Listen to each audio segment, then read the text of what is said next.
Okay, everybody, so this is a review of the 2024 EZLOADER boat trailer. This trailer was bought brand new along with the boat.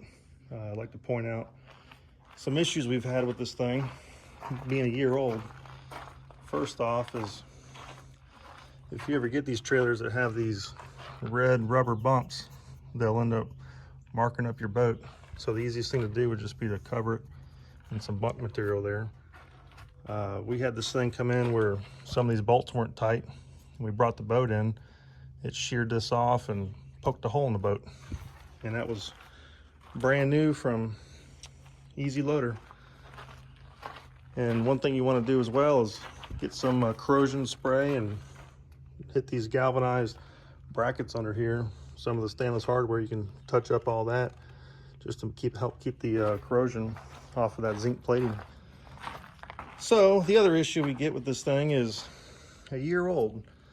We've got brake pads that have completely separated and defaced off of the backing material. This is a year old.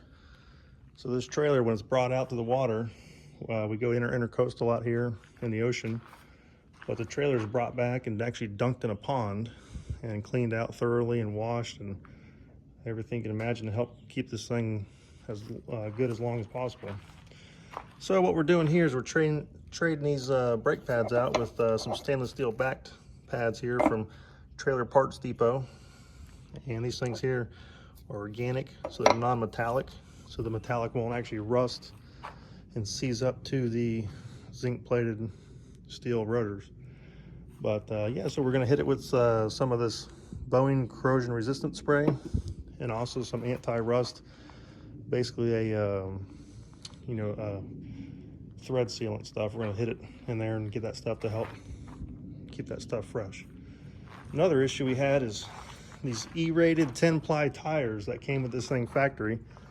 They're Chinese brand. They blow belts and get deformed and they get a cup on them and then the tread goes bad. So what we did, traded out with some 14-ply heavier rated tires. These things here will not have any issue holding this weight of this boat with the trailer turning. And we also switched out our spare with these 14 plies. But yeah, we're excited to spend some more thousands of dollars on this thing after it's brand new, only a year old, just to keep enjoying it. So yeah, like, share, subscribe, stay tuned. EZLOADER trailer, come factory with Dexter axles, and Dexter does not use stainless hardware for saltwater equipped trailer unless they order them from EZLOADER. Doesn't do that, so we call those cheap loader. But yeah, so other issue too is taillights are here, transom is here. So when you're driving behind this boat, you're sitting anywhere up in the vehicle, you cannot really see those taillights very good. So that was a concern of mine and possible hazard, along with this thing being cut short and not being out to the end of the transom for the boat. They put our transom strap brackets right here, and when I went to pick the boat up, we had nowhere to hook these straps to. So before I rolled out of the dealership, I had them lag bolt in some hooks in there so we could actually tie the rear of the boat down.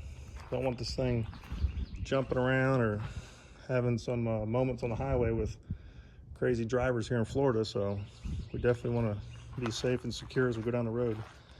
So yeah, we're going to call this cheap loader trailers, and if you get one, just be careful, be cautious, check all your stuff as regularly as possible. We did change out the axle oil bath hub bearing fluid there, so that's fresh, but that way this thing had some warranty issues and had to go back and forth to the dealer manufacturer up in the Carolinas. So this trailer's got a couple thousand miles of warranty pullage on it, which is not ideal. So, but yeah, so you guys be safe. Check your stuff out, make sure your equipment's good to go down the road. Thanks, bye.